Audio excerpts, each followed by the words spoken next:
I'm unwilling to deny the existence of free choice merely because I don't understand it.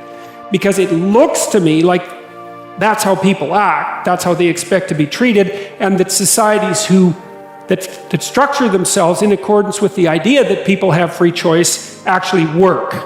Now that doesn't prove that there's free choice, but people have been arguing about that forever.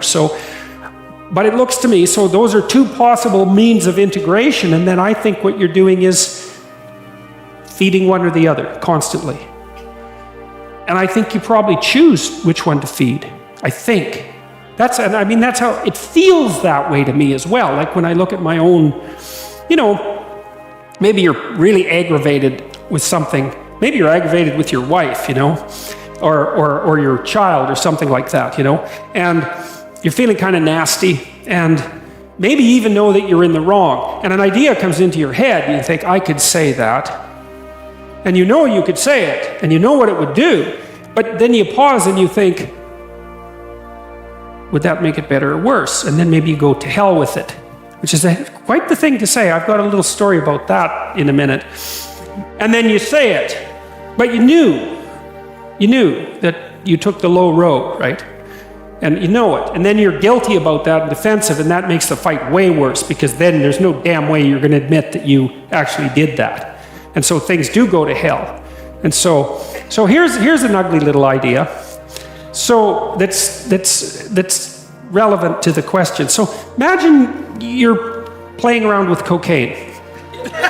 Now, I'm using cocaine because it's very addictive, but it's a very interesting chemical because it's a dopaminergic agonist. And what dopamine does is two things. It makes you feel like what you're doing is worthwhile, but it also, imagine that there's a bunch of neural circuits that are active, and then they get a hit of dopamine, or you do. Then those neural circuits get a little bit more powerful.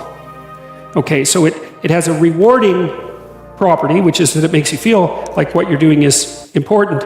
And it has a reinforcing property, which is it makes neural circuits grow. So now what that means is that whatever you were doing just before you took cocaine grows. Okay, so now imagine there's a bunch of different things that you do just before you take cocaine, but there's a string of decisions, and at one decision point is the same for all of those different occurrences. And that decision point is, because you're in trouble, and that decision point is, well, to hell with it.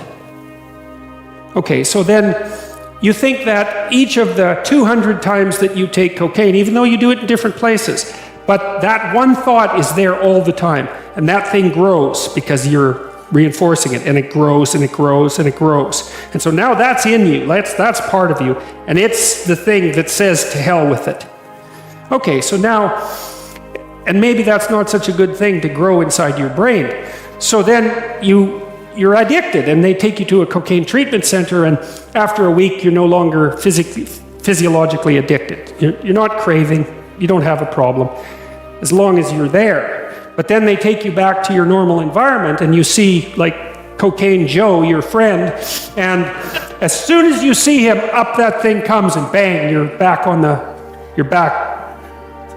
to hell with it track.